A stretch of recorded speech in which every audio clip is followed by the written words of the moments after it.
तर कसे आहेत सगळे मजेत ना। आज फुलका दाखवत आहे। हा बघा, हा लाटून झालेला आहे। थोडासा जाडसरच ठेवायचा आणि इथे टाकायचा। तवा तापत ठेवलेला आहे आणि तोपर्यंत दुसरी गोळी घेऊन तिला छान असं पिठात घोळवून, फुलक्याला तेल नाही लावायचं, तेल तूप काही नाही लावायचं, ते सॉफ्ट राहतात अगदी शेवटपर्यंत। हा बघा, हा थोडासाच भाजायचा आहे आपल्याला। हा बघा, आणि मग इथून मात्र नेक्स्ट साइडने मात्र त्याला संपूर्ण छान भाजून घ्यायचं। थोडा हवा तो मोठा ठेवायचा गॅस, पण सगळं असे। आणि तोपर्यंत तुम्हाला वेळ असतो की हा दुसरा तुम्ही छानपैकी लाटू शकता।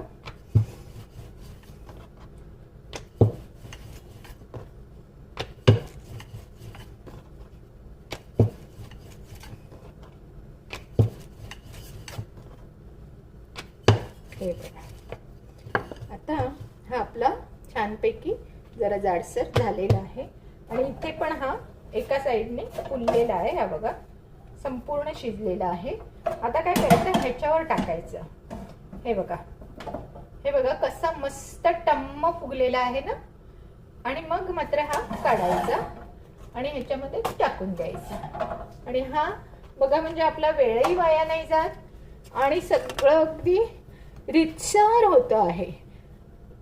ही घ्यायची गोळी अशी करून थापायची आणि लाटायला घ्यायच्या आधी मात्र जरा ह्याला परतून घ्यायचं आणि मग तिकडे लक्ष नाही द्यायचं। मग तो आपण ही लाटेपर्यंत तो छानपैकी ती भाजली जाते। दाखवते तुम्हाला मी अजून एक करून।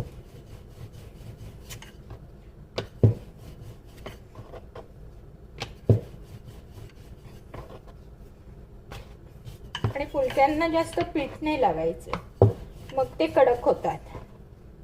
पीठ, तेल, तूप काही लावायचं नाही की छान एकदम ते आपल्याला सॉफ्टच्या सॉफ्ट राहतात। आता हा बघा, हा माझा पूर्ण झाला, तोपर्यंत हाही माझा इथे शिजून झाला। हा बघा, सगळा एकदम छान शिजला। हा इथे टाकला आणि हा फुलायची वाट बघायची।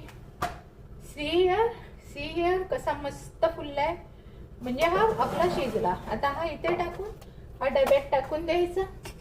पुन्हा एक गोळी घ्यायची, त्याला असं मस्त हे करायचं, त्याला पिठात घोळवून घ्यायचं आणि लाटायच्या आधी मात्र हा परतवून घ्यायचा। मग लक्ष नाही द्यायचं, पूर्ण ही तुमची लाटेपर्यंत तो छान दुसऱ्या बाजूने भाजून निघतो।